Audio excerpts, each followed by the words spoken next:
Hi friends, சேப்பங்கிழங்கு வறுவல் செய்ய போகிறோம். எப்படி செய்கிறேன்னு பார்ப்போம். சேப்பங்கிழங்கு 1/4 கிலோ எடுத்திருக்கேன். அதை வேக வச்சுட்டேன். தோல் உரித்து நறுக்கி எடுத்துகிட்டு வரோம். சேப்பங்கிழங்கை உரித்து இந்த மாதிரி ஷேப்பில் நறுக்கி எடுத்துக்கிட்டேன். இப்போ மசாலா ரெடி பண்ணிக்குவோம். பச்சரிசி மாவு 2 ஸ்பூன் போட்டுக்கிறேன்.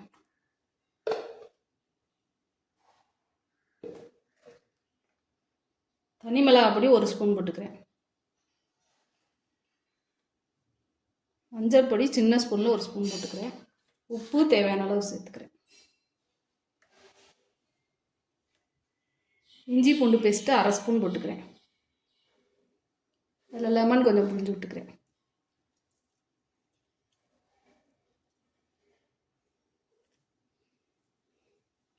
நல்லா அப்படியே பெசரி விட்டுக்குவோம். தண்ணி சேர்க்காமல் இதே மாதிரி பிசைஞ்சுக்கும்.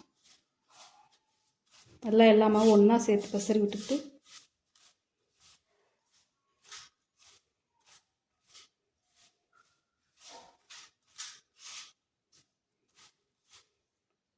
இதில் நறுக்கி வச்சுருக்க சேப்பங்கிழங்கு எடுத்து போட்டு பெசரிப்போம்.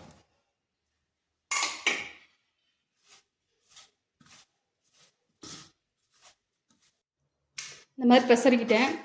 இப்போ தண்ணி லேசாக தெளிச்சுக்கணும். இந்த மாதிரி தண்ணி லேசாக தெளித்து இந்தளவுக்கு எல்லா சேப்பங்கிழங்குலையும் இந்த மசாலா படுற மாதிரி பெசரி வச்சுக்கணும். இப்போ வறுத்து எடுத்துக்குவோம்.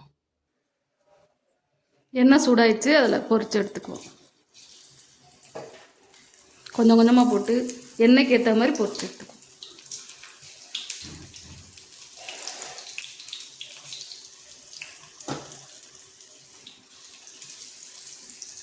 ஒரு சைடு வேகட்டும், அதுக்கப்புறம் திருப்பி விடுவோம்.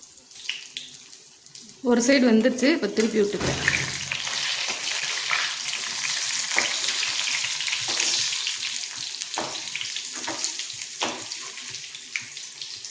இதே தோசைக்கல்லில் வச்சு செய்யலாம். கொஞ்சம் கொஞ்சமாக எண்ணெய் சேர்த்து.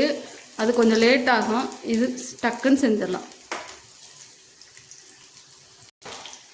2 சைடு நல்லா வெந்துருச்சு. இப்போ எடுத்துக்குவோம். ஏன்னா சேப்பங்கிழங்கு ஏற்கனவே வேக வச்சது, அதனால் கொஞ்சம் நேரத்தில் வெந்துடும். நல்லா கிறிஸ்பியாக சேப்பங்கிழங்கு ரெடி ஆகிடுச்சு.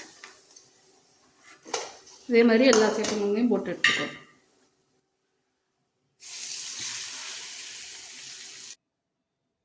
எல்லா சேனக்கிழங்கையும் வறுத்து எடுத்துக்கிட்டேன். நல்லா கிறிஸ்பியாக சத்தம் கேட்குது, சலசலன்னு சூப்பர் டேஸ்ட்டாக இருக்குது. பச்சரிசி மாவு போடுறதுனால நல்லா கிறிஸ்பியாக வரும். இஞ்சி பூண்டு பேஸ்ட் ஃப்ளேவர் சூப்பராக இருக்குது. இதே மாதிரி நீங்களும் செஞ்சு பாருங்கள். இந்த வீடியோ பிடிச்சா லைக் பண்ணுங்கள், ஷேர் பண்ணுங்கள், சப்ஸ்கிரைப் பண்ணுங்கள்.